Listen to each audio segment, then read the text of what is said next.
إله إلا الله لا إله إلا الله لا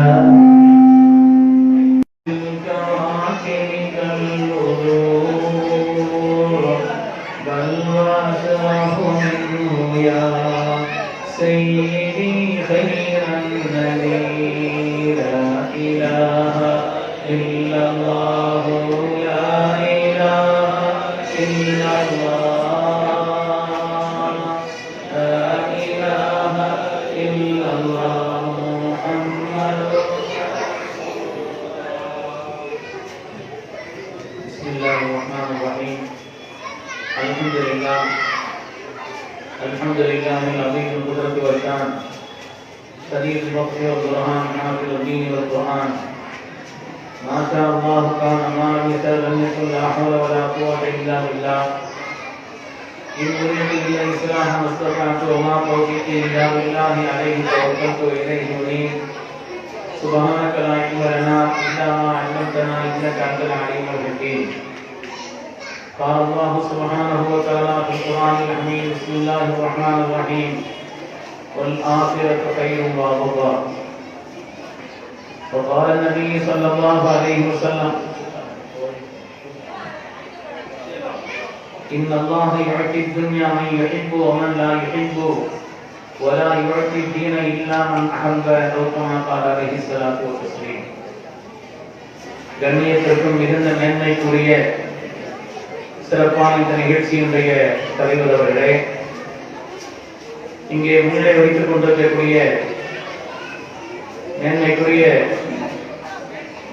கண்ணியமிக்க உலமா பெருமக்களே, பள்ளியினுடைய நிர்வாகத்தினர்களே, ஜமாத்தார்களே, வருகையில் இருக்கக்கூடிய பெரியோர்களே, வருங்கால வாழ்வுதானத்திற்கு பொறுப்பேற்கின்ற இடை சமுதாயத்தவர்களே, என்றும் நாம் பேணி பாதுகாக்க வேண்டிய அருமையான சகோதரிகளே, தாய்மார்களே, சிறுவர்களே, சிறுமியர்களே, ஆரம்பமாக உங்கள் எல்லோருக்கும் எனது பணிவான இஸ்லாமை காணிக்கை சலாத்தினை சமர்ப்பித்தவனாக சலாம் சொல்லும் பொழுது பதில் சொல்வது வாஜிப் என்பதை ஞாபகப்படுத்திக் கொண்டு சலாத்தினை சொல்லி வார்த்தைகளை தொடங்குகிறேன். அஸ்ஸலாமு அலைக்கும் வரஹ்மத்துல்லாஹி வபரகாத்துஹு.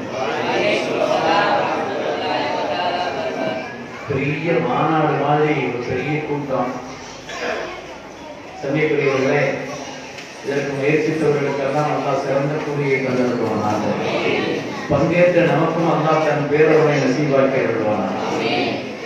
உங்களுக்கு ஆரம்பமா ஒரு முக்கியமான வேண்டுகோள் என்னன்னு சொன்னா, சொல்றதை நீங்க கவனிச்சுக்காது. ஏன்னா உலக ரீதியான காரியங்கள்ல கவனமா நீங்க இருங்கெல்லாம் யாரும் சொல்ல வேண்டியதில்லை. டிவியில ஒரு சேனல் பார்க்கலாம், ஏதாவது ஒரு பார்க்கலாம், ஒரு தொடர் பார்க்கறாங்கன்னா அந்த கண் இமையை கூட மூட மாட்டாங்க, பார்த்து மாற்ற விஷயம் தான். இவ்வளவு சத்தம் கேட்ட போது பொறுத்த கவனம் அங்கிட்டு வரும். அங்க ஒரு சேர்த்துக்கள் ஒழுங்கா போகுது, எல்லாரும் கவனம் இங்கிட்டு வரும். அங்க ஒரு ஆள் இன்னொரு ஆளை கூப்பிடுவார், இவரு என்ன அங்க பார்ப்பாங்க. இது மாற்று விஷயம். காரணம் என்னன்னு சொன்னா, ஏதாவது ஒரு நல்ல விஷயங்கள் நம்முடைய காதுல பற்றக்கூடாதுங்கிறதுல பார்த்திக்கான ரொம்ப கவனமா இருப்பான். செய்தான் இருக்கிறானே, அவனுக்கு ஏதாவது நல்ல காரியம் நல்ல வார்த்தை வாயில கதல பட்டு அது கல்வில போய் எதையாவது உண்டாக்கிட கூடாது, அவனுக்கு பயம். அதனால உங்களுக்கு ரொம்ப பணிவோடு கேட்டுக்கொள்கிறேன், இன்ஷா அல்லாஹ் கடைசி வரை கொஞ்சம் கவனமா கேட்கலாமா? ஏன்னா கவனம்ங்கிறது ரொம்ப முக்கியம். அல்லாஹ் குர்ஆனிலே சொன்னான், நரகத்துக்கு ஒரு கூட்டத்தை நம்ம தயாரிச்சிருக்கிறோம். அல்லாஹ் அந்த கூட்டத்தை விட்டு நம்மை பாதுகாப்பானாக. ஆமீன். கடவுள் ஆமீன் சொல்றார். ஆமீன். நரகத்துக்கு ஒரு கூட்டம், லஹும் குலூபுன் லா யஃகஹூன பிஹா, அவங்களுக்கு கல் இருக்கும், ஆனா அதுல விளங்க மாட்டாங்க, பார்வை இருக்கும், பார்க்க மாட்டாங்க. அப்படின்னா சொல்லிட்டு கடைசியில் அவங்களுடைய தன்மை அல்லாஹ் சொல்றான், உலாயிக ஹுமுல் காஃபிலூன், எதிலேயுமே அவங்களுக்கு கவனம் இருக்காதுங்க, எதிலேயுமே ஈடுபாடு இருக்காது, அவங்கதான் நரகத்துக்கு உரியவர்கள் அல்ல. ஆனா எந்த காரியமாக இருந்தாலும் கவனமும் ஈடுபாடும் தான் ஒரு மகத்தான வெற்றியை தரும். ஒரு சின்ன கதை சொல்றேன், எந்த ஊர்ல நடந்ததுலாம் கேட்காது, கதை தான்.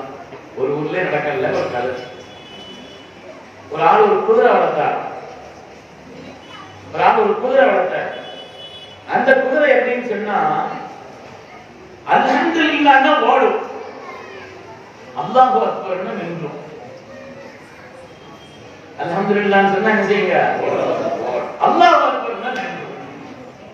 ஒரு நல்ல குதிரையில பயணம் செய்ய தெரிஞ்ச ஒரு ஆள் பார்த்தாரு, புது குதிரையா இருக்குது, அல்ஹம்துலில்லாஹ் ஓடுமா, அல்லாஹு அக்பர்னு நின்றுமா, பார்க்கிறோம்னு சொல்லி அவர் குதிரைக்கு ஏறி உட்கார்ந்து அவரு போறதுக்கு முன்னால அவரு அல்ஹம்துலில்லாஹ் குதிரை பறக்குது, சிட்டா பறக்குது, பறக்குது, அப்படி போயிட்டு இருக்குது, வேகமா போயிட்டு இருக்கு.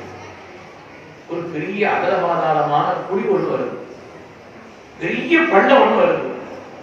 ஆஹா, இவ்வளவு பெரிய பள்ளம் வருது, இதமும் நிப்பாட்டுன்னு சொல்லி தந்தாங்க அப்படின்னு யோசிக்கிறார். நிப்பாட்டுன்னு சொல்லி தந்தாங்களே யோசிச்சுட்டு கடைசியில் அவருக்கு ஞாபகம் இருந்துச்சு, அல்லாஹ் அக்பர்னு ஒரு சட்டம் போட்டாரு, அப்படியே ஸ்டாப் ஆகி நின்று. அதுக்கப்புறம் பாக்குறாரு, கொஞ்சம் ஒரு 2 அடி எடுத்து வச்சிருச்சுன்னு சொன்னா அகலபாதாளத்துல பெரிய குடிக்குள்ள விழுந்துருப்போமே, அல்லாஹ் நம்மளை பாதுகாத்துட்டானே, அல்ஹம்துலில்லாஹ்னு சொல்லிட்டார். என்ன செய்யுங்க, குதிரை பறந்துருச்சு. அல்ஹம்துலில்லாஹ் சொல்ல வேண்டியதுதான், ஆனா இப்ப சொல்ல என்ன ஆகும், அல்ஹம்துலில்லாஹ் குதிரை ஓடுமே. இப்ப அல்ஹம்துலில்லாஹ் அவரு அல்லாஹ் நமக்கு பெரிய ஞானம் செய்தானே, அல்ஹம்துலில்லாஹ் சுக்ர் காட்டி அல்ஹம்துலில்லாஹ் என்றார், குதிரை ஓடாது. என்ன ஆயிருக்கும் நமக்கு தெரியும். அதனால எதிரையுமே கவனம்ங்கிறது தேவை. ஒரு வார்த்தையானாலும் நம்முடைய காரியங்கள் ஒவ்வொன்றானாலும் கவனம்ங்கிறது முக்கியமான தேவைங்கிறத குர்ஆன் பல கட்டங்களையும் நமக்கு உணர்த்திட்டாங்க. சங்கிக்குரியவர்களே, நாம் எல்லாம் மூமின்கள், அல்லாஹ்வை ஈமான் கொண்டவர்கள். நாம் யார்? ரப்பை ஈமான் கொண்டவர்கள், அல்லாஹ்வை நம்பியவர்கள். நமக்கு வழிகாட்டி வள்ளல் முஹம்மது ரசூலுல்லாஹி ஸல்லல்லாஹு அலைஹி வஸல்லம். ஆகிரத்தில் ஒரு நாள் இருக்குது, நம்ம நம்பணும். ஏதோ உலகத்துல பிறந்தோம், வாழ்ந்தோம், போனோம், முடிஞ்சு போச்சு. அந்த வாழ்க்கை அல்ல நம்முடைய வாழ்க்கை. நமூத்து வநஹ்யா வமா யுஹ்லிகுனா இல்ல தஹர். அப்படி உலகத்துல சில பேர் இருக்கிறாங்க, வாழ்க்கை என்ன வாழ்க்கை, ஏதோ பிறக்கிறோமா, வாழ்ந்தோமா, அனுபவிச்சோமா, போனோமா அப்படின்னு நினைச்சிட்டு இருக்கிறாங்க. இஸ்லாம் நமக்கு அப்படி ஒரு வாழ்க்கையை கற்றுத்தரது. நம்முடைய வாழ்க்கை உலகம் என்பது இது ஒரு சோதனையான உலகம், நிலையான உலகம் ஆகிரத்து தான். பல் தூசிரூனல் ஹயாத்தத் துன்யா வல் ஆகிரத்து கைரும் வ அப்கா இன்ன ஹாதா லஃபி ஸுஹபில் ஊலா ஸுஹபி இப்ராஹீம் வ மூஸா. இந்த உலக வாழ்க்கை தான் எல்லாம் அடிப்படை தான் அப்படின்னு நினைச்சிட்டு இருக்கிறாங்க. வல் ஆகிரத்து அல்லாஹ்வுடைய வாக்கு, பெருமக்களே, ரப்பினுடைய சத்திய வாக்கு. வல் ஆகிரத்து, ஆகிரத் என்பதுதான் கைரானதும் நிலையானது. அதுதான் கைரான வாழ்க்கை, அதுதான் நிலையான வாழ்க்கை. இன்னஹாதா ஃபீ ஸுஹபில் ஊலா, இதைத்தான் அல்லாஹ் முன் வேதங்களிலும் ஏடுகளிலும் ஸுஹபி இப்ராஹீம் வ மூஸா, இப்ராஹிம் அலைஹிஸ்ஸலாம், மூஸா அலைஹிஸ்ஸலாம் அவங்களுக்கெல்லாம் கொடுக்கப்பட்ட அந்த ஏடுகளில் அல்லாஹ் இந்த செய்தியை தான் சொல்லியிருக்கிறாங்க. அதனால இந்த உலகம்ங்கிறது ஒரு சோதனையுடைய உலகம். இந்த உலகத்துல சில பேருக்கு அல்லாஹ் தஆலா பொருளாதாரத்தை கொடுத்து சோதிப்பான், எடுத்து சோதிப்பான், ஆரோக்கியத்தை கொடுத்து சோதிப்பான், ஆரோக்கியத்தை எடுத்து சோதிப்பான், ஆயுளை கொடுத்து சோதிப்பான், ஆயுளை எடுத்து சோதிப்பான். இந்த உலகம்ங்கிறது ஒரு சோதனை உலகம். இது எவ்வளவுக்கும் ஐயுக்கும் அகசன் அமலா அல்லாஹ் சொல்கிறான், இது ஒரு சோதனை. இதை விளங்கிட்டோம்னாலே முதல்ல நமக்கு நிம்மதி வந்து. இந்த உலகம்ங்கிறது அசல் அல்ல, அசலான உலகம் ஆகிரத்துடைய உலகம். அங்க வெற்றி பெற்றவங்க தான் வெற்றி பெற்றவங்க. இந்த அல்லாஹ் யுஹ்தி துன்யா மன் யுஹிப்பு வ மன் லா யுஹிப்பு. உலகத்தை யாருக்கு வேணுமானாலும் அல்லாஹ் கொடுப்பான். தன்னை பிரியப்பட்டவங்களுக்கு கொடுப்பான், பிரியமில்லாதவங்களுக்கு கொடுப்பான். உலகத்தை ஒரு மனிதனுக்கு கொடுக்கிறதுக்கு அல்லாஹ்வுடைய பிரியம் இருக்கணுங்கிறது அவசியம் இல்லை, யாருக்கும் கொடுப்பான். உலகத்தினுடைய ஒரு செல்வத்தை, ஒரு வளத்தை, ஒரு பாக்கியத்தை யாருக்காவது ஒரு ஆளுக்கு நல்லா வழங்கப்பட்டிருக்குதுன்னு சொன்னா அவர் என்னங்க பெரிய பாக்கியமான ஆளு. பாக்கியம்ங்கிறத முடிவு செய்ய வேண்டியது ஆகிரத்தை கொடுக்கணும். உலகம்ங்கிறது சோதனை. இந்த உலகத்தையே கட்டி ஆண்ட மன்னர்கள் 4 பேர். 4 பேர் இந்த உலகத்தையே கட்டி ஆண்டார்கள். 2 பேரு, ஒரு ஆள் சுலைமான் அலைஹிஸ்ஸலாம், இன்னொரு ஆள் துல்கர்னைன் அலைஹிஸ்ஸலாம். பெரிய நபி ஒரு ஆள், இன்னொரு ஆள் ஒரு இறைநேசர். அதுக்கு நேர் மாற்றமா இந்த உலகத்தையே கட்டி ஆண்ட மன்னர்கள் 2 பேரு, நம்ரூத் புக்து நஸ்ர். அல்லாஹ்வுக்கு நேர் விரோதிகள். உலகத்தை கொடுக்கிறதுக்கு அல்லாஹ்வுடைய மஹப்பத் இருக்கணுங்கிறது அவசியம்.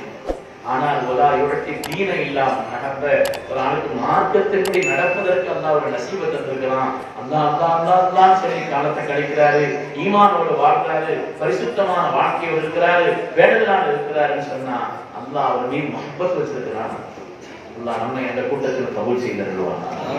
சமீபுரியவர்களே, உலகத்துல எது நடந்தாலும் நன்மை நம்ம நினைக்கிறோம். முயற்சி பண்ணணும், நல்ல காரியத்துக்கு முயற்சி பண்ணணும். கபூட்ட கேட்கணும், வசதியை கேட்கணும், ஆரோக்கியத்தை கேட்கணும், ஆயுள கேட்கணும், எல்லா பாக்கியத்தையும் கேட்கணும். ஆனால் கேட்க வேண்டியதுதான் நம்முடைய கடமையை தவிர எது அல்லாஹ் தர்றானோ அது கைன்னு நினைக்கிறேன். நான் இவ்வளவு நாள் கேட்டேன், அல்லாஹ் கேட்ட எந்த துவாவும் வீணாக்க மாட்டான். ஆனால் உலகத்தில் நம்முடைய வாழ்க்கையை எல்லாம் இப்படியும் வச்சிருக்கிறான்னா அது ஏதோ ஒரு கை இருக்கு. அதுக்கு ஒரு சின்ன கதை சொல்றேன். இது நடந்த கதை தான். என்ன மசீஸ் கதை சொன்னா மனசுல நிற்கிறதுனால சொல்றேன். அக்பர் பாதுஷா கேள்விப்பட்டிருக்கீங்க இல்லையா?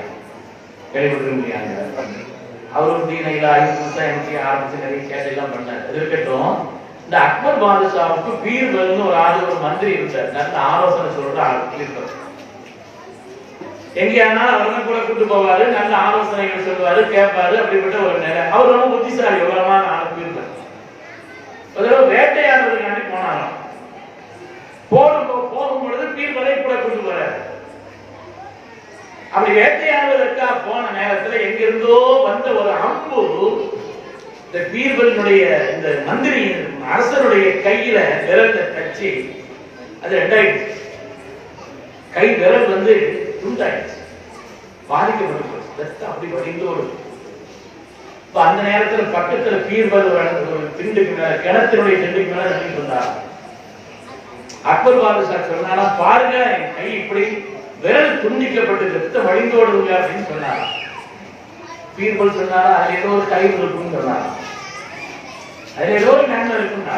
மன்னருக்கு சரியான கோபம் வந்து கை விரல் வந்து துண்டிக்கப்பட்டு ரத்தம் ஓடிக்கிட்டு இருக்குது, வலி தாங்க முடியல. இப்படி நான் கை விரல்ல ரத்தம் பெற்று துண்டிச்சுட்டு இருக்கிறீங்களா, ஏதோ கயிறு இருக்குன்னு சொல்றீங்களே அப்படின்னு கிணத்து திண்டி மேல நின்றுட்டு இருந்தார் இல்லையா, அவர் கிணத்துக்குள்ள தள்ளி விட்டாராம். இதுல ஏதோ ஒரு கயிறு இருக்கும் போங்கன்ட்டாராம். திண்டிக்கு மேல நின்றுட்டு இருந்தார், உள்ள தள்ளி விட்டுட்டு இதுல ஏதோ ஒரு கயிறு இருக்கும் போங்கன்ட்டார். இந்த கோபத்தை அக்பர் வருஷம் தனியா போயிட்டு இருக்கிறார் வேட்டையாடுறது. போயிட்டு இருக்கும் பொழுது இந்த காட்டு வாசிகள் சில பேரு இவரை பிடிச்சிட்டாங்க. மன்னர் காட்டுவாசிகள் சில பேர், மன்னர் இல்லையா நல்ல பழக்கம் இருக்கிறாரு ஆளு, இவரை பிடிச்சிட்டாங்க. பிடிச்சி அவங்க வந்து ஏதோ காட்டு தெய்வங்களை வணங்குற ஆளுக்கு, அவங்க தெய்வம் நினைச்சிட்டு சிலதை வணங்குறாங்க. அவங்க பார்த்தாங்கன்னா இவ்வளவு ஆள் நல்ல பழக்கம் இருக்கிறாரு, அதனால நம்ம தெய்வத்துக்கு இவரை அடுத்து பலியிட்டுவோம்னு முடிவு பண்ணாங்க. இவரை கொண்டு போய் ஆளை தெய்வத்துக்கு அடுத்து பலியிட்ட வேண்டியதான் முடிவு பண்ணாங்க. ஆளை பிடிச்சு கொண்டு போய் அவங்க தெய்வம் நினைச்சுட்டே வணங்கிட்டு இருக்கிறாங்க இல்லையா, அதுக்கு முன்னாடி கொண்டு போய் இவரை நிறுத்தி மாலையெல்லாம் போட்டு ஆளை இங்க வெட்டுறதுக்காக ஒரு ரெடியில இருக்கிறாங்க. அப்படி இருக்கும் பொழுதுதான் பாக்குறாங்கன்னா கை விரல் ஏதோ அவருக்கு துண்டிக்கப்பட்டு அது ரத்த வழிந்தோடி ஒரு மாதிரியா இருக்கு. இது என்னன்னு கேட்கிறாங்க. இந்த மாதிரி ஒரு அம்பு வந்து பாஞ்சி என்னுடைய விரல் துண்டாயிடுச்சு. உடனே அவங்க சொன்னாங்கன்னா, அதாவது வரி கொடுக்கறதுக்கு வந்து சுத்தமான கொடுக்கணும், கொலை உடனெல்லாம் கொடுக்க முடியாது, கொலை உடனெல்லாம் வரி கொடுக்க முடியாது அப்படின்னு சொல்லி இவர் கை இப்படி போய் இருக்குது, அதனால அது துண்டிக்கப்பட்டிருக்குது, இவர் கொடுக்க முடியாதுன்னு அவரை விட்டுட்டாங்க. அப்பதான் ஞாபகம் வந்துச்சு, ஆகா நம்ம பீர்பல் சொன்னாரு இது ஏதோ கயிறு இருக்குன்னு சொன்னாரு, எவ்வளவு பெரிய கயிறு ஆயிடுச்சு, எவ்வளவு பெரிய கயிறு ஆயிடுச்சு, நன்மை ஆயிடுச்சுன்னு சொல்லி முதல்ல பீர்பல் தேடி வந்தாராம். கிணத்துல அவரை தேடி வந்தார். வந்து அதுக்குள்ள கிணத்துல இருந்து ஒரு மாதிரி தூக்கி வெளியில வந்து நடந்த சம்பவத்தை எல்லாம் சொல்லி, நீங்க சொன்னீங்க எனக்கு புரியல, இதுல ஏதோ கயிறு இருக்குன்னு சொன்னீங்க, ஆனா அந்த நேரத்துல எனக்கு கோபமா இருந்து உள்ள தள்ளி விட்டுட்டு போயிட்டேன், அதுக்கு பிறகு இப்படி எல்லாம் நடந்துருச்சு, நான் தப்பிச்ச பாடு பெரும்பாடு அப்படின்னு சொன்னார். பீர்பல் சொன்னாரா, எனக்கு கிணத்துல தள்ளி விட்டதுலயே ஒரு கயிறு இருக்குதுனாரா. ஏன்னா தள்ளி விடாம உங்க கை விரல் இப்படி காயப்பட்டு இருக்கும் பொழுது நீங்க போய் உங்களை விட்டுட்டாங்க, இங்க அடுத்தடுத்து என்னதான் முடியுமா, அதுக்கடுத்து என்னதான் முடியுமா, அதனால என்ன கிணத்துல தள்ளி விட்டதுலயும் ஒரு கயிறு இருக்கிறதையும் தீர்ப்பது சொன்னாங்க. பெருமக்களே, படிப்பினைக்காக வேண்டியது ஒரு நேரம்.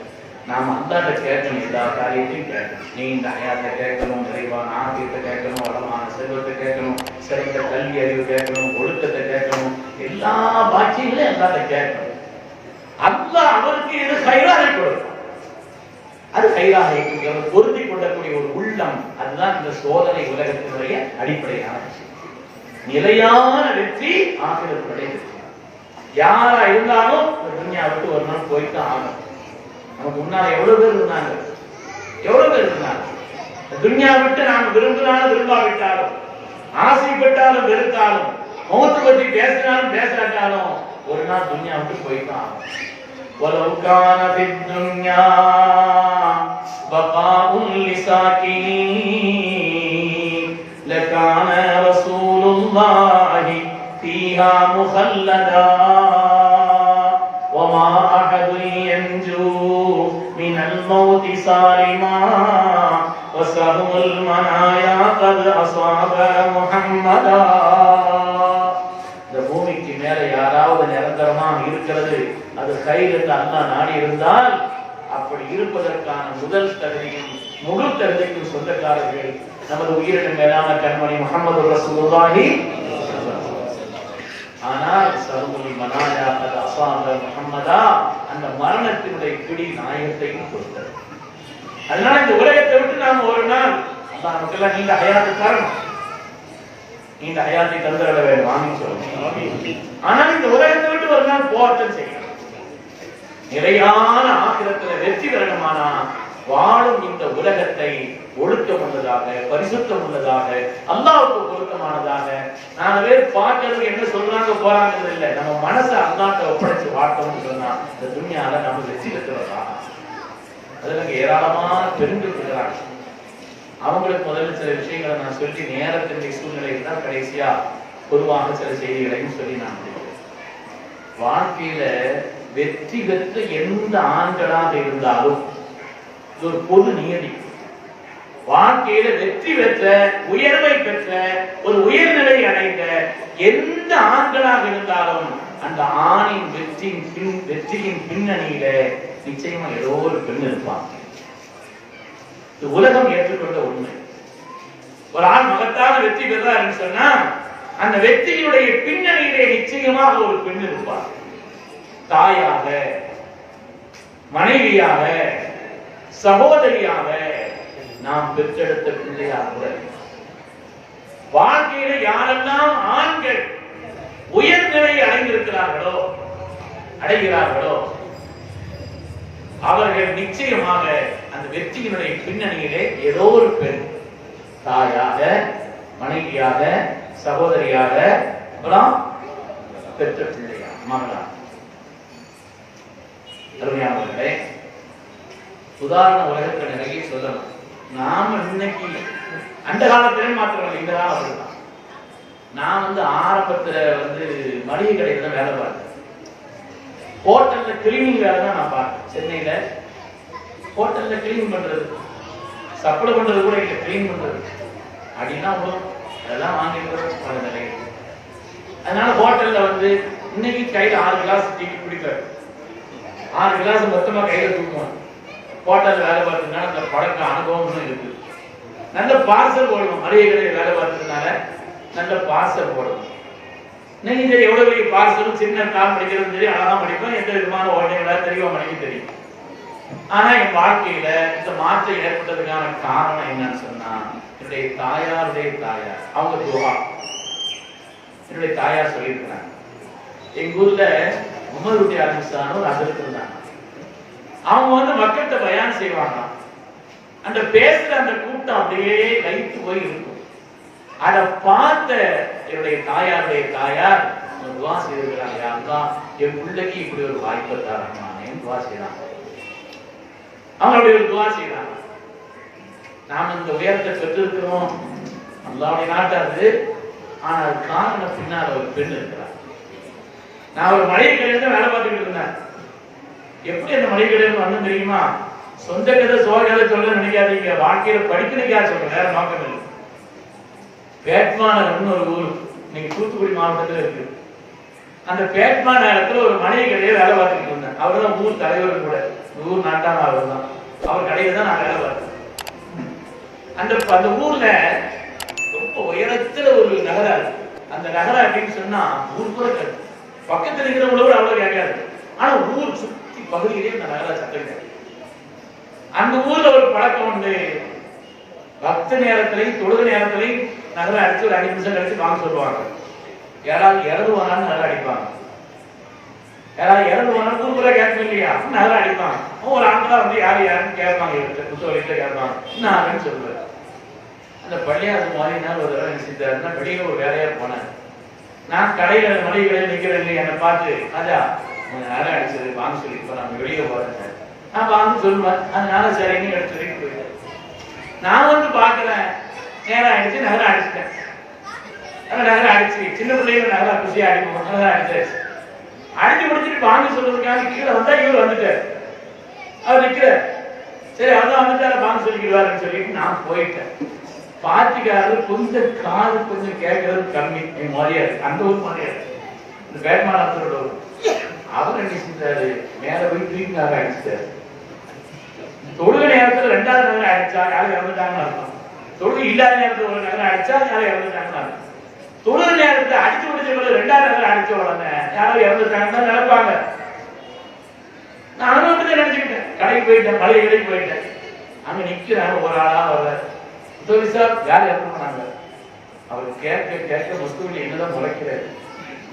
அவர் ஒரு ஆள் யாராவது வந்து கேட்க கேட்க கேட்க அவருடைய கோபம் பூரா என் பக்கத்துல இருக்கு. கூட்டமா வந்துட்டாங்க. யாருக்கு தெரியும், ஊர் நமக்கே தெரியலையே, மொத்த ஊர்லயே இருக்குதுதான் இருக்குது, யாரையும் நமக்கு தெரியலையே அப்படின்னு சொல்லி ஒரு கூட்டமா வந்து கேட்க ஆரம்பிச்சுட்டான். கூட்டம் கூடின உடனே நீ வெளியே உடனே ஒத்தவழி சொன்னாரு, கடை விட்டுக்கிறாரு கோபத்துல. அன்னைக்கு வந்தவன் தான். அந்த நேரத்துல மனசு வருத்தமா இருந்துச்சு.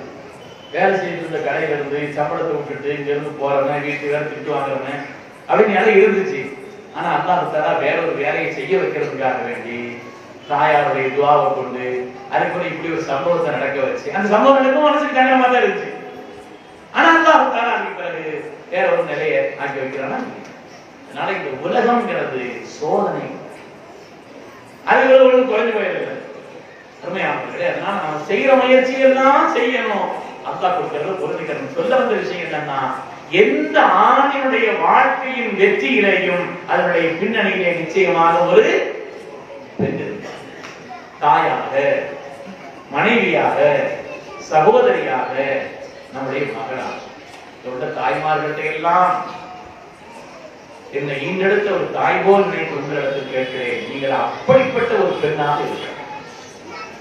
நம்முடைய குடும்பத்தில் உள்ளவர்களை வெற்றி பெற செய்வதற்குண்டான அந்த ஒரு தாயாக, மனைவியாக, சகோதரியாக, மகனாக இருந்தார்களே, அப்படிப்பட்ட அந்த ஒரு நிலையில நீங்க இருக்கு. நான் ஒரு சின்ன வரலாறுகளாக ஒரு 4 செய்தியை சொல்றேன். தாயாக இருந்து வாழ்க்கையிலே தன்னுடைய மகனை மிக வெற்றி உயரத்திலே ஆக்கி வைத்த ஒரு தாய். அந்த பேரை நீங்க மறந்துடாதீங்க. அன்னை உம்மு சுலைம் ரலியல்லாஹு அன்ஹா. என்ன பேருங்க? உம்மு சுலைம். தாய்மார்கள் மறக்கக்கூடாது. நீங்க துஆ செய்வதற்காக கேட்க, அல்லாஹ் அன்னை உம்மு சுலைமை போல் என்னை ஆக்கி வைக்கிறது. அப்படி ஒரு தாய். அந்த உம்மு சுலைம் ரலியல்லாஹு அன்ஹா இருக்கிறாங்க. தன்னுடைய பிள்ளையை இந்த உலகத்திலே உன்னதமான நிலையில் அவர் வர வேண்டும் என்பதற்காக ஒரே ஒரு பையன் அவங்களுக்கு இதற்கு அரசரவியெல்லாம் பண்ணுவாங்க. அவங்களுடைய வரலாறு, குடும்ப வரலாறு எல்லாம் ரொம்ப நீண்டது, நான் அதுக்குள்ள போகல. ஆனால் தன்னுடைய பிள்ளை உலகத்தில் உயர்ந்த நிலையிலே வர வேண்டும் என்று ஆசை துஆ செய்துட்டே இருந்தாங்க. இந்த துஆவினுடைய விளைவாக இந்த அன்னை உம்மு சுலைம் என்ன செய்யறாங்கன்னா, தன்னுடைய சின்ன பிள்ளைய ரசூலுல்லாஹி ஸல்லல்லாஹு அலைஹி வஸல்லம் மதீனாவுக்கு ஹிஜ்ரத் வந்திருந்த நேரத்துல ரசூலுல்லாஹி சொல்றாங்க, நாயகமே, உங்களுடைய ஹிதமத்திற்காக, உங்களுடைய இடத்திலே பணிவிடைக்காக, உங்களுடைய தேவைகளை நிறைவேற்றுவதற்குண்டான ஒரு பணியாக என் பிள்ளை உங்கள்கிட்ட வச்சுக்கணும்னு சொன்னாங்க. எங்கேயோ நின்று அந்த பிள்ளை வளர்வதை விட கண்மணி முஹம்மது ரசூலுல்லாஹி ஸல்லல்லாஹு அலைஹி வஸல்லம் அவங்களுடைய கண்காணிப்பிலும் அவர்கள் முன்னிலையிலும் அந்த பிள்ளை வளர்ந்தால் அது எப்படி இருக்கும்? அந்த தாய்க்கு அப்படி ஒரு ஆசை, அந்த துஆவுடைய வெளிப்பாடாக அந்த காரியத்தை உலமாக்கள் நிறைய இருக்கிறாங்க, நீங்க கேட்டு பாருங்க. அந்த அனஸ் ரலியல்லாஹு வாழ்க்கை எப்படி இருந்துச்சு, அனஸ் ரலியல்லாஹு வாழ்க்கை எப்படி ஆனது. ஸல்லல்லாஹு அலைஹி வஸல்லம் அனஸ் ரலியல்லாஹு 4 துஆ செய்தாங்க. 4 துஆக்களை அனஸ் ரலியல்லாஹு அவர்களுக்காக ரசூலுல்லாஹ் செய்தாங்க. தன்னுடைய ஹிதுமத்துக்காக 10 வருட காலம் வைத்திருந்தாங்க. அல்லாஹும்ம பாரிக் லஹு ஃபீ மாலிஹி வ வலதிஹி வ அஃபில் உம்ரஹு வ அஃபில் அம்ரஹு. யா அல்லாஹ், அதற்கு அனஸ் அவர்களுக்கு நீ நீண்ட வாழ்நாளை வழங்குவாய், நிறைந்த செல்வத்தை கொடுப்பாயா. அவங்க துஆ செய்தாங்க. யா அல்லாஹ், அவர்களுக்கு பொருளாதாரத்திலேயும் மக்கள் பாக்கியத்திலேயும் பறக்கச் செய். நீண்ட வாழ்நாள், நிறைந்த செல்வம், அது மாதிரி சாலிஹான நிறைய மக்கள், நாலாவது அவருடைய பாவத்தை எல்லாம் மன்னித்து தருவார். 4 துஆ, எவ்வளவு மாற்றியமான துஆ. இந்த 4 துஆவை அதாவது அனஸ் ரலியல்லாஹு பெற்றாங்க, வாழ்க்கையில அனுபவிச்சாங்க. அவங்களே சொன்னாங்க, நான் ரொம்ப காலம் வாழ்ந்துட்டேன், போதும் வாழ்ந்தது போதும் போக வேண்டியதான் மனசு சொல்லிக்கிட்டு இருக்கு. அவ்வளவு காலம் வாழ்ந்தேன். பஸ்ராவில் வாழ்ந்த சஹாபிகளிலே கடைசியாக மூத்தான சஹாபி அனஸ் ரலியல்லாஹு அன்ஹு. நீண்ட வாழ்நாள், நிறைந்த செல்வம். அவங்க பயிர் செய்தாங்கன்னா அவ்வளவு விளைச்சல் சீக்கிரம் உண்டாயிடும். சுன்னாவுடைய துஆ மாதிரி அவங்களுக்கு மக்கள்னா எவ்வளவு மக்கள் தெரியுமா? அவங்களுக்கு பிள்ளைங்க, பேர பிள்ளைங்க, பேத்தின்கள் எவ்வளவு பிள்ளைங்க தெரியுமா? என் கையினாலேயே நான் 98 பேர் அடக்கிருக்கிறேன். நான் பேர பிள்ளை பேத்தின்னு சொல்லி என் கையினால 98 பேர் அடக்கிருக்கிறேன். 2 இது இருக்குது. ஒண்ணு நீண்ட வாழ்நாள் எடுத்தது காரணம், 2வது நிறைய மக்கள் இருந்தது ஒரு காரணம். அல்லாஹ் என்னுடைய பாவத்தை மன்னிப்பாங்க, நான் முழுமையா ஆதரவு வைக்கிற ரசூலுல்லாஹி துஆ இருக்கிறார். இந்த அனஸ் ரலியல்லாஹு வாழ்க்கையில் மகத்தான வெற்றி பெற்றார் என்றால், ரசூலுடைய துஆவை பெற்றார் என்றால், அதற்கு பின்னணியில் இருந்ததற்கான காரணம் யாருங்க?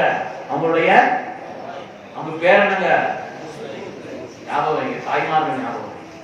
அனஸ் ரலியல்லாஹு தாயார் பேர் என்ன? அன்னை உம்மு சுலைம் ரலியல்லாஹு அன்ஹா.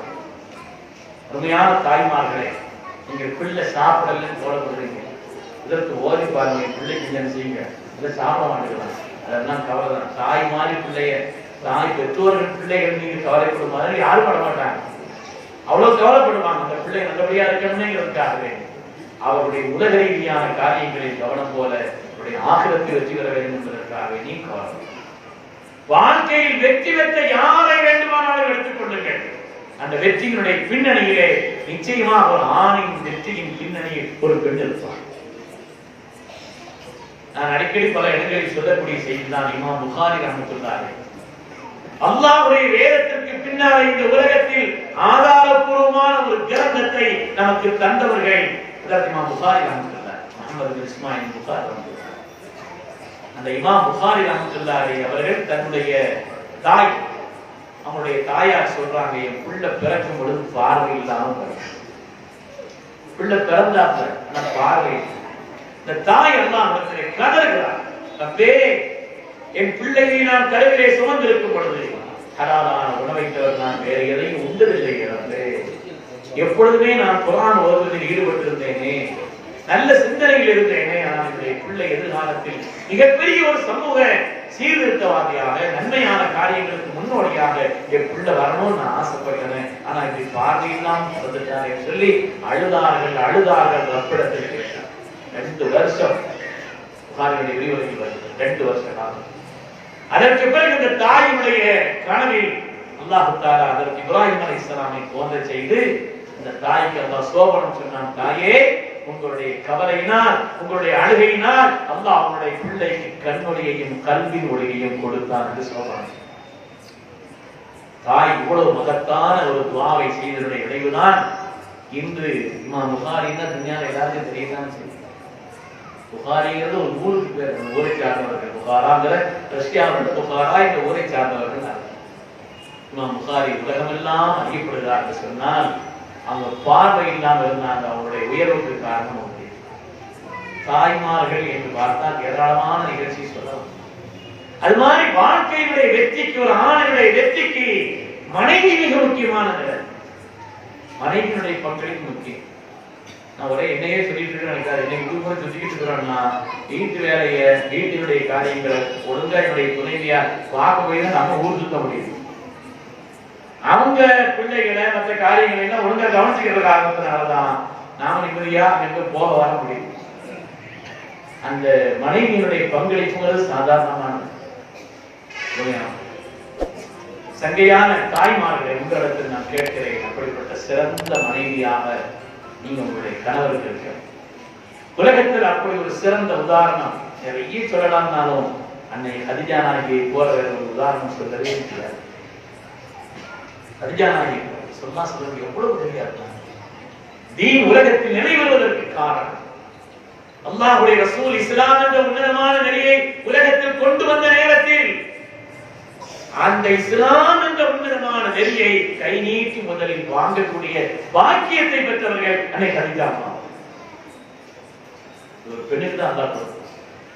அபூபக்கர் சித்திக் தான் ஏற்கனவே பழக்கம் தான் ரசூலுல்லாஹ்வுக்கு. அவங்களுடைய கண்ணியம் உயர்வும் தெரியும்தான். ஆனால் அந்த பாக்கியம் கதிஜா நாயகி தன்னுடைய உயர்ந்த பொருளாதாரத்தை வலிமையானவர்கள், உயர்ந்த குணத்திற்கு சொந்தக்காரர்.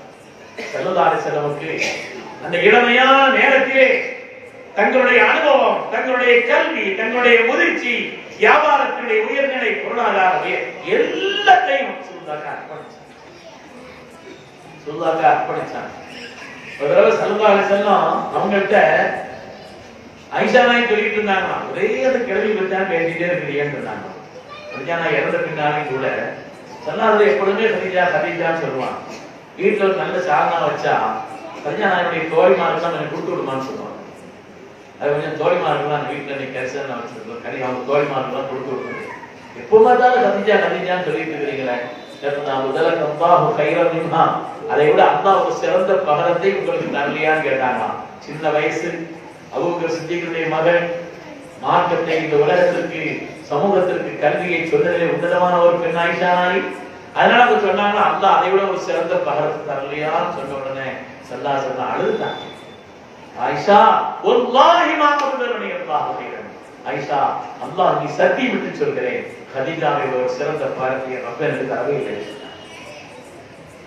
சத்தகத்னி இது கல்லபனி அன்னாஸ். இந்த உலகம் எல்லாம் என்னை பொய்யன் என்று சொன்ன பொழுது என்னை மெய்ப்படுத்தியவர்கள் வாழ்க்கையில் மிக சோதனையான கஷ்டமான நேரத்தில் உலகத்தில் பொருளாதாரத்தினுடைய வழிகளை எல்லாரும் துண்டித்து வைத்திருந்த நேரத்திலே தன்னுடைய திரண்ட செல்வத்தால் எனக்கு உதவி செய்தவர். அல்லாஹ் அந்த வயசான பொருட்டு இருந்தாலும் பாத்திமா நாயகி போல மக்களையும் தந்தான் சொல்லி சதாசம் பதில் சொன்னாங்க. கதிஜா நாயகியுடைய பங்களிப்புகள் சாதாரணமானது. இராமல ஸல்லல்லாஹு அலைஹி வஸல்லம் அவர்கள் பதவி கொண்டு வந்த பொழுது ஸல்லல்லாஹு அவங்களுக்கு ஜமீலூனி ஜமீலூனி கதிஜா கதிஜா போதை போத்துமா, எனக்கு லக்கது ஹஷீத் வலா நஃப்ஸி, உயிர் போயிருமா நான் பயப்படுறேன் நாங்க சொன்னாங்க. நீங்க பயப்பட வேண்டியது கல்லா யுஸீக அல்லாஹ் இன்னக லதஸிலு ரஹ்மன வ தஹ்மிது கல்ல வ துஈனு அலா நவாயிபில் ஹக்.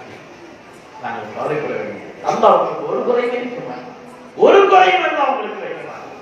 உறவுகளை பேணி வாழ்கிறீர்கள், கஷ்டப்பட்டவர்களுக்கு உதவி செய்கிறீர்கள், ஆபத்தான கட்டத்திலே மற்றவர்களுக்கு உதவியாக தாங்கள் இருக்கிறீர்கள், வாழ்க்கையில இல்லாமலானவர்களுக்கு நீங்கள் அவர்களுக்கு உறுதுணையாக இருக்கிறீர்கள் என்று உங்களுடைய குணத்தை கூட புகழ்ச்சி. கதிஜா நாயனுடைய பங்களிப்பு ஸல்லல்லாஹு வெற்றிக்கு அந்த வெற்றியை கொடுத்தாலும் கூட வெளிப்படையான சில காரணங்களை வைப்பான். அதிலே ஒன்று கதிஜா நாயனுடைய பங்களிப்பு. எந்த ஆண்களின் வெற்றியின் பின்னணியிலையும் நிச்சயமாக ஒரு பெண் இருப்பார்கள், தாயாக. அது மாதிரி அதுக்கடுத்து மனைவி, சகோதரியா கூட இருப்பாங்க. நம்ம வாழ்க்கையினுடைய வெற்றிக்கு நம்முடைய சகோதரி கூட காரணமா இருப்பாங்க. உலகமெல்லாம் போற்றப்படுவதற்கு உமர் இப்னு கத்தாப் ரலியல்லாஹு அன்ஹு இஸ்லாம் அவர்களை கொண்டு அவ்வளவு மகத்தான வெற்றி பெற்றது. ரகசியமான முறையில் சொல்லப்பட்டு வந்த இந்த மார்க்கத்தை கஅபாவுக்கு அழைத்து வந்து பகிரங்கப்படுத்தியவர்கள் ஹஜ்ரத் உமர் இப்னு கத்தாப். யா அய்யுஹன் நபியு ஹஸ்புக்கல்லாஹு வ மன் இத்தபஅக மினல் முஃமினீன். போதும் நாயகமே, வெளியில தீன சொல்லுங்க சொல்லி உமர் தான் இஸ்லாத்துக்கு பின்னால தான் இந்த ஆயத்து வந்துச்சு. அந்த உமர் இப்னு கத்தாபுடைய இஸ்லாத்துக்கு காரணம் யாருன்னு பார்த்தா அவங்களுடைய சகோதரி ஃபாத்திமத்து பின்த் கத்தாப். உலகத்தில் இன்னைக்கு உமர் இப்னு கத்தாப் அறியப்படுறாங்க. ஆனால் அந்த உமர் இப்னு கத்தாபுடைய ஈமானுக்கும் இஸ்லாத்திற்கும் காரணம் யாருன்னா அவங்களுடைய சகோதரி, அவங்க பேரு ஃபாத்திமா, ஃபாத்திமத்து பின்த் கத்தாபுடைய மகள். சகோதரியின் காரணத்தினால வாழ்க்கையில் உயர்ந்த நமக்கெல்லாம் தெரிந்த வரலாறு தானே. உமரது எல்லாரும் வாழக்கூடிய முகமது ஏதோ இஸ்லாம் சொல்லிட்டு இருக்கிறார் சொல்லி அவரை வீழ்த்துவதற்கும் வெட்டுவதற்கும் தான் வாழ்வுக்கு வந்தார். அப்படின்னா இடையில வந்து ஒரு ஆள் சொன்னார், உமரை எங்க ரொம்ப வேகமா போறீங்க, எங்க வருகிறோம் கேட்டார். இல்லை இப்பா இந்த முகமது நான் தலையை சிவப்பார், இஸ்லாம் உங்க வீட்டுக்குள்ள வந்துருக்கு, சகோதரி இஸ்லாம் ஆயிட்டாங்க. கோபம் ஊர் அங்கிருந்து இங்க தெரிஞ்சிருச்சு. நேரா வீட்டுக்கு வந்தார், சகோதரியுடைய வீட்டுக்கு கதவு தட்டினார். தட்டினுடைய வேகத்தை பார்த்தே சகோதரி புரிந்து கொண்டார்கள், நம்ம சகோதரர் வந்திருக்காரு. கதவு திறக்கப்பட்டுச்சு. சகோதரி அடிச்சார் அடிச்சார் அடிச்சார், அப்படி அடி ரத்தம் வடிந்து ஓடுகிறது. உமர்லாமுடைய சகோதரி இருந்து ரத்தம் வடிந்து ஓடுகிறது. நீ இஸ்லாத்தை ஏற்றுக்கியா, இஸ்லாத்தை விடணும். அதற்கு பாத்திமா உமர்லாமுடைய சகோதரி பாத்திமத்தில் என்று கத்தாம் சொன்னாங்க, உமரே நீங்கள் எந்த தாயிடத்தில் பால் அருந்தினீர்களோ அந்த தாயிடத்தில் பால் அருந்தியவர் தான் நான். கத்தாவுடைய மகன் நீங்கள் என்பதை போல அந்த கத்தா பெற்றெடுத்த மகள் தான் நான். அதனால உங்களுடைய இந்த அநியாயங்கள் எல்லாம் இங்க எடுபடாது. இஸ்லாம் என்ற கண்ணியமான ஒரு மார்க்கத்தை தான் தந்திருக்கிறான். எல்லா நிலையிலும் உயர்வானது, சிறந்த துன்யாவையும் சிறந்த ஆகத்தையும் தரக்கூடியது என்றெல்லாம் எடுத்து சென்ற பொழுது கடைசியா அவங்களுக்கு அந்த ஓதப்பட்ட குர்ஆன் எடுத்து காமிங்கன்னு சொன்னாங்க. அந்த ஆயத்தை ஓதி காமிச்சாங்க. இன்னனி அனல்லாஹ் லா இலாஹ இல்லா அன ஃபஅபுதுனி வஅகிமிஸ் ஸலாத்த. இது இந்த ஆயத்தை ஓதுனாங்க. உமர்தான் உள்ளத்தில் இஸ்லாம். இவ்வளவு மகத்துவமிக்க அதற்கு உமர்கள் கத்தாப் அவர்கள் இஸ்லாமாகுவதற்கே காரணமாக இருந்தது அவங்களுடைய சகோதரி என்ன பாருங்க சொல்லுங்களேன். எல்லாரும் ரொம்ப கவனிக்கிறீங்க. அல்ஹம்துலில்லாஹ் நான் சொல்லல, ஏன்னா ஆரம்பத்துல சொன்ன குதிரை கதையில இருந்து ரொம்ப கவனமா இருக்குங்கிறது தெரியும். அல்ஹம்துலில்லாஹ் நான் திருவாரூர் ஊருக்கு பயானுக்கு போயிருந்தேன். கொஞ்சம் அங்கே கவனம் இல்லாம இருந்துட்டு இருந்தாங்க. இப்ப நான் சொன்னேன், நான் கேள்வி பயன் செய்து முடிச்சுக்கிற ஒரு 3 கேள்வி கேட்பேன். யார் சரியா பதில் சொல்றாங்களோ 3 கேள்விக்கு கரெக்டா யார் பதில் சொல்லிட்டாங்களோ அவங்களுக்கு தான் ₹100 பரிசு கொடுப்பேன்னு சொன்னேன். கவனம் இல்லாம இருக்குதுன்னு நினைச்சிட்டு அப்படி சொன்னேன். சோப்புக்காரி இங்க அந்த அறிவு செய்யவே முடியாது, என்ன அவ்வளவு கவனமா இருக்கிறீங்க அருமையானவர்களே. அதனால அப்படிப்பட்ட மகத்தான வெற்றியின் திலகமாக உலகம் போற்றும் மாமனிதராக ஊர்ல காலேஜ்ல படிச்சுட்டு இருந்த ஒரு பையன் என்கிட்ட வந்தார். என் கூட படிக்கிற பையன் இஸ்லாத்தை பத்தி அவன் விளங்கணும்னு நினைக்கிறான். அவன் நான் என்ன சொல்றான்னு கேட்டார். இஸ்லாத்தை பத்தி அவனுக்கு முடிச்சல மனது கண்ணியம் இருக்குது. என்கிட்ட பேசுறான், மாற்றத்துல உங்க இஸ்லாத்துல வந்து ஒதுவும் ஒண்ணு இருக்குது, தொழுகை ஒண்ணு இருக்குது, இப்படி இந்த காரியங்கள் எல்லாம் சொல்லி சொல்லி இப்ப அவன் இஸ்லாத்தை பத்தி நிறைய சொல்றான். கேட்கிறான், நான் அவனுக்கு என்ன சொல்லுறான்னு கேட்டான். இஸ்லாத்தினுடைய பருது 5, ஈமானுடைய பருது 6 இருக்கிறான். நான் உமர்லாமுடைய வரலாறு ஒரு நூலை அவனுக்கு வாங்கி கொடுன்னு சொன்னேன். உமர்லாமுடைய வரலாற்றை வாங்கி கொடு. ஏன்னா அந்த உமர் ரலியல்லாஹு தஆலா அவர்கள் ஈமான் உலகத்தில் அவ்வளவு வலிமைமிக்க ஈமான், அவங்களுடைய இஸ்லாம் அவ்வளவு உன்னதமானது. இஸ்லாம் ஆயிட்டாருன்னு சொன்னாங்க. அருமையானவர்களே, அப்படி சிறந்த உமர்கள் கத்தாம் இஸ்லாம் அவர்களுக்கு காரணம் யாருங்க? அவங்களுடைய சகோதரர். வாழ்க்கையிலே வெற்றிகளுடைய பின்னணியிலே நிச்சயமாக இப்படிப்பட்டிருக்கிறது. நம்முடைய பிள்ளை கூட காரணமா இருக்கலாம், நம்முடைய பிள்ளை கூட காரணமா இருக்கலாம். அப்படி ஒரு பிள்ளையை உதாரணம் சொல்வதாக இருந்தால் அஸ்மா பின்த் அபீ பக்கர், அபூபக்கர் அவருடைய மகள் அஸ்மா. நான் 4 பேரை சொல்லியிருக்கிற தாய்மார்களை நீ ஞாபகம் வைங்க. கடிஜா நாய் ஞாபகம் இருக்கும், மற்ற 4 பேர் தான் நீங்க கவனமா ஞாபகம் வச்சுக்கிறேன். முதலாவது உங்களோட தாயின்னு சொன்ன யார்? அவங்க பேர் என்ன? அன்னை உம்மு சுலைம் ரலியல்லாஹு. 2வது கடிஜா நாய், 3வது ஃபாத்திமா பின்த் கத்தாப், 4வது மகள் என்ற ரீதியில் அந்த மகளை கொண்டு கூட வாழ்க்கையில உயர்வடைகிறது. உதாரணம் அந்த சித்தியக்குள்ளடைய அருமையான மகளார் அன்னை அஸ்மா ரலியல்லாஹு. அஸ்மா அல்லாஹ் வரலாறு கிடைச்சா நீங்க படிச்சு பாருங்க. உமர் இப்னு கத்தாபுடைய வரலாறு கிடைத்தால் படித்து பாருங்க. அவ்வளவு அன்பான ஈமானுடைய ஜோதியை நம்முடைய உள்ளத்தில் உண்டாக்கக்கூடிய வரலாறு. அல்லாஹ்வுடைய தீனுக்காக தங்களை அர்ப்பணிப்பது. அஸ்மா ரலியல்லாஹு அன்ஹா அவர்கள் ஸல்லல்லாஹு அலைஹி வஸல்லம் ஸாத்துல் நிதாகைன் என்ற அவர்களுக்கு பட்டத்தை கொடுத்தார். இக்கட்டான நேரத்தில் எல்லாம் உதவியாக இருந்தார். செல்லுமாசல குகையில தங்கியிருந்தாங்க. நமக்கு எல்லாம் தெரியும். மதீனா போறதுக்கு முன்னால ஒரு 3 நாள் குகையில தங்கியிருந்தாங்க இல்லையா? அவங்களுக்கு மக்காவில் இருந்து உணவை எடுத்துக்கொண்டு போய் அந்த குகையில கொடுத்துட்டு வந்தவங்க சின்ன பிள்ளையாக இருந்ததற்கு அஸ்மா தான். அஸ்மா தான் போய் உணவு கொடுத்துட்டு வந்தாங்க. ஒவ்வொரு நாளும் கொண்டு போனாங்க. 2வது நாள் போற நேரத்துல அஸ்மா அந்த சின்ன பிள்ளைகளுடைய மேனையெல்லாம் காயப்பட்டு, சின்ன பிள்ளைகளுடைய கன்னத்தில் அடி கை விரல்கள் பதிந்திருக்க, மேனியெல்லாம் அவ்வளவு காயமா இருக்கு. என்ன அஸ்மா, என்ன உடைய மேனியில காயமா இருக்கு, முகத்திலே இவ்வளவு வேதனைகள் தெரிகிறது, காயம் தெரிகிறது, என்னன்னு கேட்டாங்க. தாய்மார்களை கவனிங்கள். அன்னை அஸ்மா அல்லாத சின்ன பிள்ளைதான். அவங்க சொன்னாங்க, நான் உங்களுக்கு உணவு கொடுத்து விட்டு நான் வந்து கொண்டிருந்த நேரத்திலே அபூஜஹில் எதிர்த்து வந்தான். இஸ்லாமுடைய பரம விரோதியான அபூஜஹில் எதிர்த்து வந்தான்.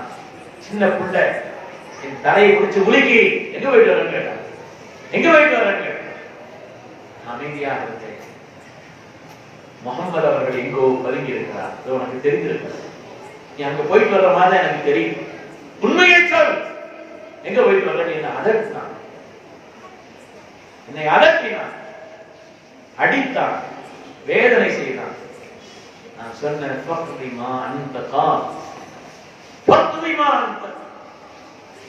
செய்ய, நீ என்ன செய்திருக்கா, ஆனா எங்கிட்ட இருந்து அந்த செய்தியை வாங்க முடியாதுன்னு சொன்னான்.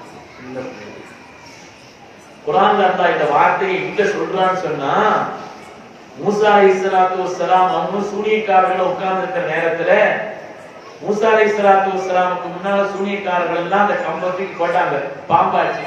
குர்ஆன்ல ஒரு வரலாறு இருக்குது இல்லையா? அதுக்கு பிறகு மூசா அலைஹிஸ்ஸலாம் கம்பத்துக்கு போட்டாங்க.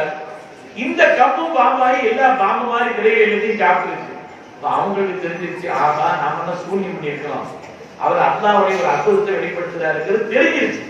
தெரிஞ்சதுனால அவங்க ஈமான் பண்ணிட்டாங்க. ஃபிரௌன் சொன்னானா, நான் தான் டெஸ்ட்மென்ட் பண்ண வேண்டிய ஆளு, அதுக்கு வந்து நீங்க என்ன ஈமான் பண்றீங்க? ஈமான் பண்ணக்கூடாது. நீங்க ஈமான் கொண்டால் உங்களை நான் வந்து என்ன செய்வேன், மரத்துல அடிச்சு ஆணி இறந்துடுவேன்னு சொன்னாங்க.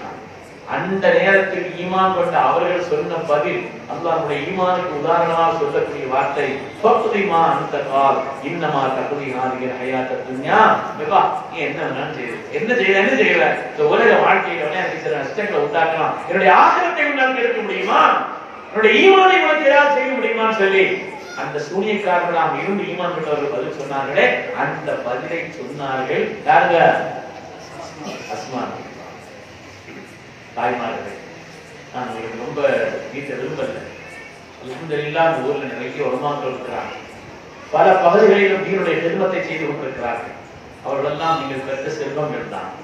அதனால அப்படிப்பட்ட ஈமான் உள்ள ஒரு நிலையை நாம் ஆக ஒவ்வொரு நாளும் நீங்க வீட்டுல கொஞ்ச நேரமாவது குர்ஆன் ஓதுங்க, கொஞ்ச நேரமாவது உட்கார்ந்து. நான் என்னுடைய மனைவியை பார்த்து குர்ஆன் படிக்கிறேன். குறைஞ்சது என் மனைவி குறைஞ்சபட்சம் ஒரு நாளைக்கு 3 இஸ்லாவது ஓதுறேன். நம்மளோட ஓத முடியலையேன்னு சொல்லி சங்கடமா. நான் சமயத்துல தூங்கினா என்ன தகுதிக்கு எடுக்கும். அருமையான தாய்மார்களே, உங்களிடத்தில் ரொம்ப பணிவோடு வேண்டுகிறேன், வீட்டுல ஒவ்வொரு நாளும் குறைஞ்சது ஒரு இஸ்லாவது ஓதி பழகும். குர்ஆன் ஓது, எல்லா வர்க்கத்தும் குர்ஆன் ஓதுகிற காரணத்தினால் 70க்கும் மேற்பட்ட வாக்கியங்கள் இருக்கிறது என்று நமக்கு செய்கிறது. உலகிலேயே பாருங்க, நான் உண்மைக்கு சொல்ல கொஞ்ச நேரமாவது குர்ஆன் ஓதும். ஐவேளை வாங்கி சொல்லப்பட்ட உடனே தாமதம் இல்லாமல் சொல்லுவோம். நூலை போல சேர தாயம்மா பிள்ளைன்னு சொல்லலாம். நாம என்ன செய்யறோமோ அதுதான் வீட்டுல செய்யணும். நாம வந்து பையனை பார்த்து பிடி பிடிக்காது சொல்றோம். இவர் கட்ட பிடி பிடிச்சாருன்னா இவர் பிடி பிடிச்சாருன்னா அதை போட்டுதான் அதை பார்த்து அவன் உறுதி பார்ப்பான். நாம சொல்றதுக்கு முன்னால நம்மகிட்ட அந்த செய்யணும். அதனால ஐவேளை தொழுகையை பேணுதலா நீங்கள் தொழுகுங்கள். பக்கத்தில் உங்களுடைய பிள்ளை சின்ன எதையோ போட்டுக்கிட்டு தலையிலே விட்டா போட்டுட்டு அதை உணவுக்கு உண்ணாக்காமலோ தொழு கொண்டிருப்பதை நீங்கள் பார்க்கிறீர்கள். நாம செய்யறதுதான் சொன்னதை சொல்லும் கிளிப்பிள்ளை, செய்ததை செய்யும் மனித பிள்ளை. நாம செய்யறதை பார்த்து ஒரு பெண்ணிடத்தில் ஏற்படக்கூடிய மாற்றம்ங்கிறது ஒரு ஆழ்த்த ஏற்படக்கூடிய மாற்றம் அல்ல, அந்த குடும்பத்திலையும் உண்டாகக்கூடிய. அதனால் இன்ஷா அல்லாஹ் நம்பிக்கையில் உள்ள அருமையான சகோதரிகள், தாய்மார்கள், இவ்வளவு மாநாடுவோடு தாங்கள் திரண்டிருக்கிறது மாத்திரமல்ல, எல்லாரும் அமைதியாகவும் இருக்கிறீங்க. இவ்வளவு கூட்டத்துல பெண்கள் அமைதியா இருந்து நான் இதோட பார்த்தது. நாங்கள் அவ்வளவு அமைதியாக கேட்கிறீங்க. அல்லாஹ் உங்களுக்கு தன்னுடைய பேரவை நிரப்பமாக தந்திருப்பாங்க. இதனால நீங்க வீட்டுல ஐங்கார தொழுகை நாம கியாமத்தில் தப்பிக்க முடியாத ஒரு காரியம் தொழுது. அதான் முதல்ல அல்லாஹ் கேட்பான் தொழுகை. அதுல இருந்து ஈடேற்ற வச்சுட்டோம்னா மற்ற காரியங்கள்லாம் ஈஸி வரும். அதனால ஐவேளை தொழுகையை 3 கூட்டம் தான் விடலாம். 3 பேர் தான் 5 வருஷம் தொழுகை விடலாம். நாம 3 பேர் ஒரு ஆளா இருக்கலாம்னு பாத்துக்கிறேன். அது அல்லாஹ் எல்லாருக்கும் கிளம்பலாம். 3 பேர் இறந்து சொல்லிடுவா. முதலாவது பைத்தியமா இருந்தா விடலாம். ஆள் பைத்தியக்காரா இருந்தார், ஆள் சரியில்லை. பைத்தியக்காரா இருந்தா அவங்களுக்கு தொழில் கடமை. வயசுக்கு வராது சின்ன பையனா இருக்கிறார், சின்ன குழந்தையா இருக்கு, அதுக்கு தொழில் கடமை. தொடர்புள்ள பெண்களுக்கு கடமை. இந்த 3 பேருக்கு தான் பிரதான தொழுகையை விடுறதுக்கு மார்க்க அனுமதிச்சிருக்கு. மற்ற யாரும் எந்த காரணத்தையும் சொல்ல முடியாது. அதெல்லாம் கடமை. நம்ம தாய்மார்கள், நீங்கள் தொழுதார் பிள்ளைகள் தொழுவார், நீங்கள் தொழுதார் கணவர் தொழுவார். ரப்பனா ஹப்லனா மின் அஸ்வாஜினா வ ذُرِّيَّاتِنَا قُرَّةَ أَعْيُنٍ. யா அல்லாஹ், என்னுடைய கணவரையும் என்னுடைய மக்களையும் எனக்கு கண்காட்சியா மாற்று அப்படின்னு அல்லாஹ் துஆவை சொல்லித்தரான். அதுக்கு நிறைய அர்த்தங்கள் இருக்குது. அதுல ஒரு அர்த்தம் என்னன்னா, என்னுடைய மனைவி, என்னுடைய கணவரையும் என்னுடைய பிள்ளைகளையும் நீ தொழுகையாளி ஆக்குங்கிற அர்த்தம் இருக்கு. ஏன்னா அவங்க தொழுதா இவங்களுக்கு கண்காட்சி, இவங்க தொழுதா அவங்களுக்கு கண்காட்சி. அதனால இன்ஷா அல்லாஹ் தாய்மார்களுக்கு ஒரு உறுதியை கேட்கிறேன். தொழுகக்கூடியவர்கள் இன்ஷா அல்லாஹ் பேணுதலா தொழணும். இவ்வளவு தொழுகையை கொஞ்சம் கவனம் செலுத்தாம செய்யறது 3 வக்த் தொழுகிறது, 4 வக்த் தொழுகிறது, ஒரு வக்த் கதாவா தொழுகிறது அப்படின்னா இருந்தா அதெல்லாம் இல்லாம 5 வேளை தொழுகையை நீங்கள் பூரணமாக இன்ஷா அல்லாஹ் அப்படி நீங்க வைக்கலாமா? அது மாதிரி குறைஞ்சபட்சம் தகச்சு தொழுது வாழ்க்கையில எல்லா பாக்கியத்துக்கும் ஒரு அடிப்படை. அல்லாஹ் குர்ஆன்ல நான் கொடுக்கும் கூலியின் அளவை யாராலும் விளக்க இயலாததுன்னு நல்லா ஒரு இடத்துல சொல்றான்.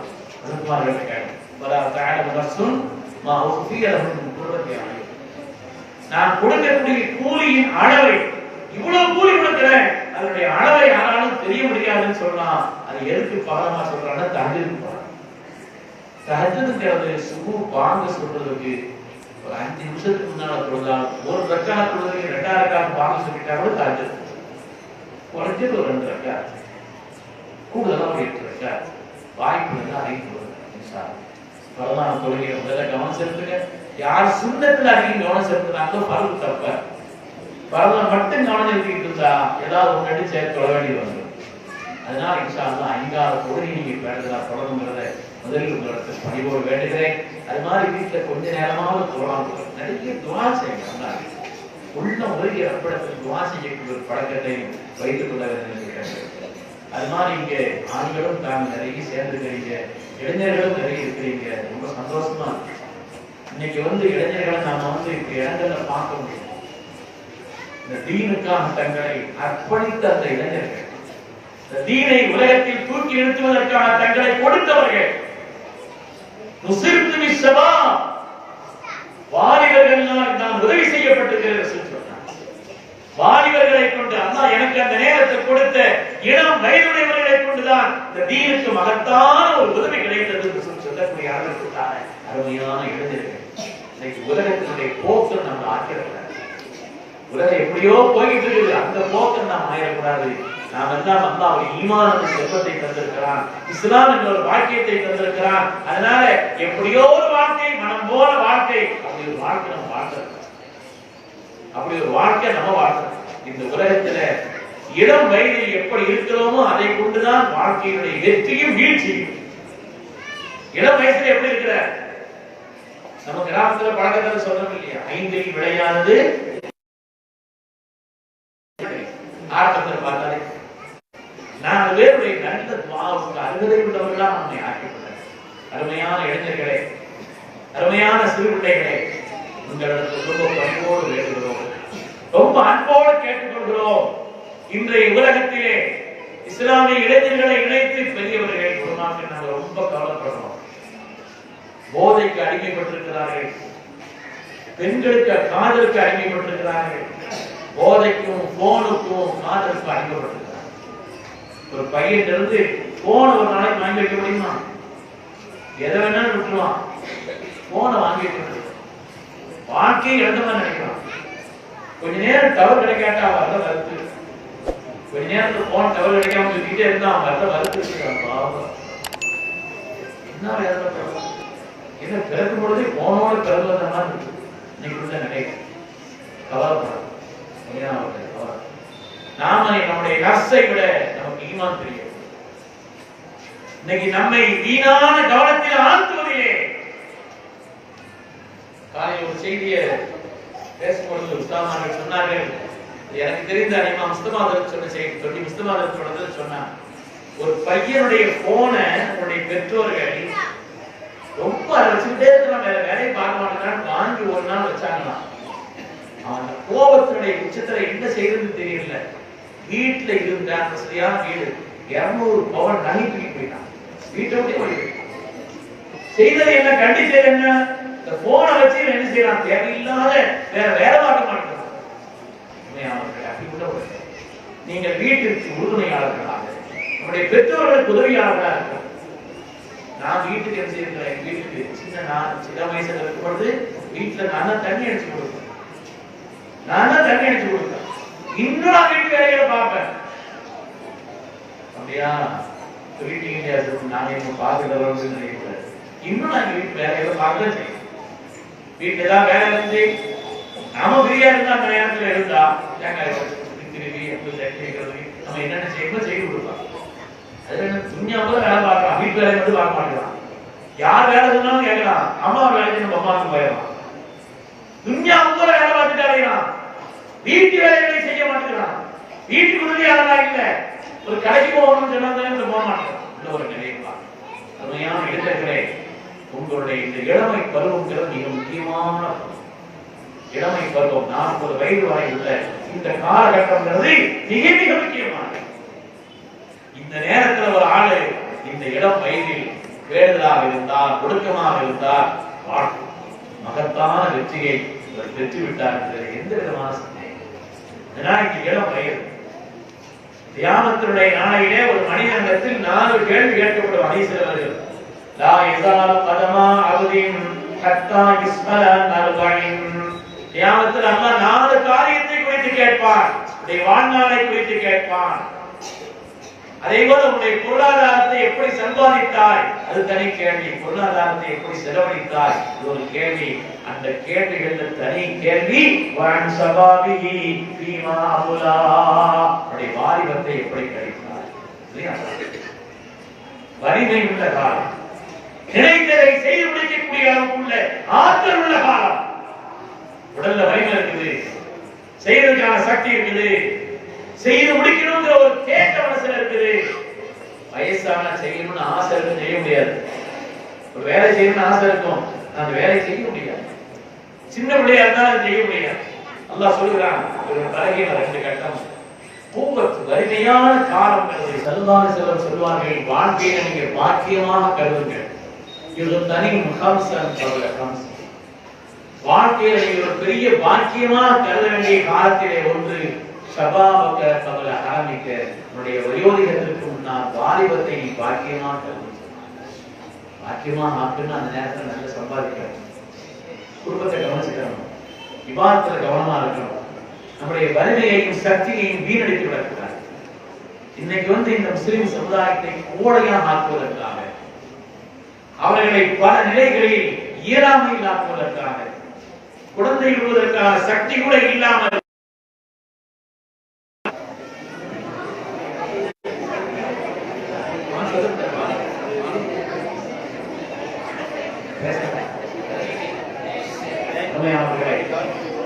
ஒரு விஷயத்தை நீங்கள் மனதில் பதிய வைத்துக் கொள்ளாமல், இந்த சமுதாயத்தை கோடைகளாக ஆக்குவதற்காக, குழந்தை வரக்கூடிய தகுதி கூட இல்லாமல் ஆக்குவதற்காக, பல நேரங்களில் உணர்ச்சி வசப்பட்டவர்களாக, உணர்வுபூர்வமான மாற்றத்திற்கு சொந்தக்காரர்களாக, இந்த மாற்றத்தின் வலிமையை நிறைவேற்றுவதற்கு காரணமாக இருக்கிறீர்கள் என்பதற்காக இந்த சமுதாயத்தை வீழ்த்துவதற்கு எதிரிகள் திட்டமிடுகிறார்கள்.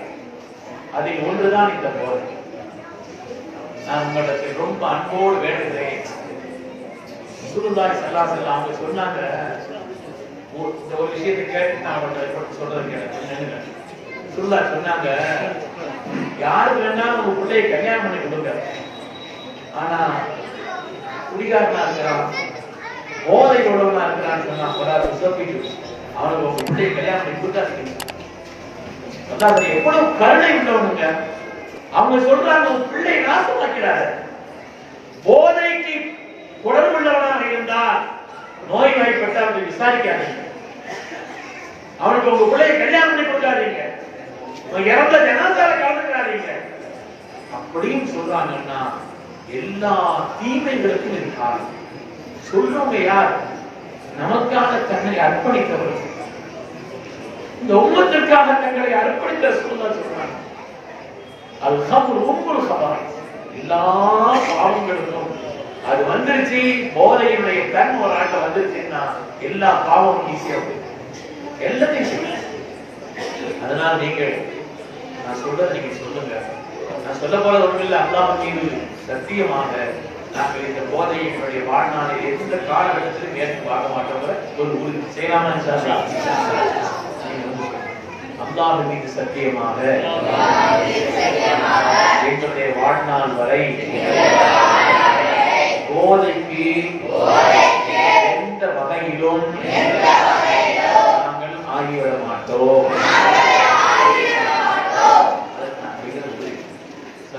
சபிச்சிருக்கிறார். போதையை விற்பனை செய்கிறவன், வாங்குகிறவன், உறுதுணையா இருக்கிறவன், கணக்கு எழுதுறவன், அது சம்பந்தப்பட்ட காரியங்கள் உள்ளதெல்லாம் அல்லாஹ்வுடைய சாபம். நாம் இருந்த நிலையில் ஆகணும் பொறுமா உட்கார் செய்யக்கூடியவர்களே, அல்லாஹ்வுடைய இல்லத்துல வச்சு தாங்கள் ரப்பின் மீது சத்தியம் சொல்லியிருக்கக்கூடிய வார்த்தையும் இந்த உலகத்துல நம்மை ஈர்க்குவதற்கு பல்வேறு சதிகள் நடக்கிறது. பல்வேறு சதிகள். அதுல ஒன்று இந்த உம்மத்தை போதையின் ஆக்குவதற்கு உண்டான ஒரு முயற்சியில ஆரம்பத்தில் சும்மா இலவசமாக கொண்டு தரலாம், போதை விதையெல்லாம் ஊசியா இதெல்லாம் பயன்படுத்தலாம். நான் வபாத்தாவதற்கு முன்னால் சந்திப்பை அப்துல் ரஹ்மான் அவர்களை சந்திப்பதற்காக ஒரு 3 மாதத்துக்கு முன்னால போயிருக்கும் போது அதில் சொன்னார்கள், ஒரு பையன் அவன் இந்த போதையில கொஞ்சம் ஈடுபாடு வந்துருச்சு. அவனுக்கு யாரோ சொன்னாங்கன்னா அந்த போதையினுடைய அந்த ஊசிய குறிப்பிட்டு இந்த இடத்துல போட்டா ரொம்ப கிக்கா இருக்கும்னு எவனும் சொன்னான்னு சொல்லிட்டு பொருத்தம் இல்லாத ஒரு இடத்துல ஊசியை போட்டா போட்ட 2ஆம் நிமிடம் செத்து போனாங்க. அதனால குறிப்பாக முஸ்லிம்கள் வாழக்கூடிய பகுதியிலே இதை திணிப்பதற்கு முயற்சிக்கிறார். அதனால நாம் இது தெரியாம இருந்தீங்க, தெரியாம இருந்தது. இந்த வாடை கூட நமக்கு ஆகாது, இந்த வாடை கூட வந்து வரும். அல்லாஹ்வுடைய கட்டளை வந்த உடனே சஹாபிகள் தங்களுடைய மதுவெல்லாம் உடைச்சு வீசி எரிஞ்சாங்க. இல்லாம ஆக்கலாங்கிறது மாத்திரமல்ல, அதை உபயோகித்த பாத்திரங்களை கூட உபயோகிக்கிறது. இந்த பாத்திரங்களை கூட இது சுத்தமாயிடுச்சே, இனிமே அந்த பாத்திரத்தை உபயோகிச்சுக்கலாம். அந்த மது ஊற்றுவதற்காக பயன்படுத்தப்பட்ட பாத்திரம் இதோட உபயோகிக்க மாட்டாங்க. அப்படிப்பட்ட ஒரு சமுதாயம். அதனால அருமையான இளைஞர்கள், நீங்கள் பெரியவர்களுக்கு கண்ணியம் செய்யுங்கள், பெரியவங்களுக்கு உலமாக்களுக்கு கண்ணியம் செய்யுங்கள். அந்த 2 கண்ணியத்தை உங்களுக்கு தரமான சூப்பர் சொல்றாங்க. ஞாபகம் வைங்க, பெரியவர்களுக்கு நம்மை விட வயதில் மூத்தவர்களுக்கு உலமாக்களுக்கு நீங்கள் கண்ணியம் செய்தால் அல்லாஹ் உங்களுக்கு 2 பாக்கியத்தை தருகிறார். முதலாவது சொன்னாங்க, உங்களுக்கு அல்லாஹ் நீண்ட ஹயாத்தை தருகிறார். இரண்டாவது, உங்களுடைய வயது முதிர்ந்த காலத்தில் உங்களுக்கு கண்ணியம் செய்யக்கூடியவர்களை அல்லாஹ் ஏற்படுத்துகிறார். எவ்வளவு முக்கியமான விஷயம். நம்மளோட வயசுல மூத்தவங்களுக்கு கண்ணியம், பெரியவங்களுக்கு அவங்களுக்கு உதவியா இருக்கு. அப்படிப்பட்ட ஒரு நிலையில நம்ம இருக்கிறவங்களையும் உங்களிடத்தில் ரொம்ப அன்போடு கேட்டுக்கொண்டு, உங்களை பத்தி கொஞ்ச நேரம் பேசணும்னு ஆரம்பத்திலே நான் நினைச்சேன். அந்த நேரத்தினுடைய நிலை பெண்களுக்கு அதிகமா சொல்ல வேண்டிய காரணத்தினாலே இன்ஷால்லா முடிச்சுட்டு நம்ம எல்லாரும் சின்ன ஒரு திக்ர் செய்து ஒரு துவா ஓதிட்டு போவோம். செய்யலாமா? ஒரு சின்ன திக்ர் அதுக்குள்ள ஒரு அது ஓதிட்டு இன்ஷால்லா நம்ம கலைங்கிறதுனால நான் ரொம்ப விரிவாக செல்லவில்லை. இந்த வார்த்தைகளை நான் முடிக்கிறேன். அல்லாஹ் சுப்ஹானஹு வ தஆலா இந்த கூட்டத்தை கபூல் செய்தருள்வானாக. இதற்காக முயற்சிப்பவர்கள், உழைத்தவர்கள், பங்கெடுத்தவர்கள் எல்லோருக்கும் அல்லாஹ் விசேஷமான வேதனையும் ரஹ்மத்தையும் அல்லாஹ் வழங்கி அருள்வானாக. இந்த கூட்டத்தை எல்லாருடையும் கைவிட்ட கூட்டமாக அல்லாஹ் ஆக்கி அருள்வானாக. ஆமீன் ஆமீன்.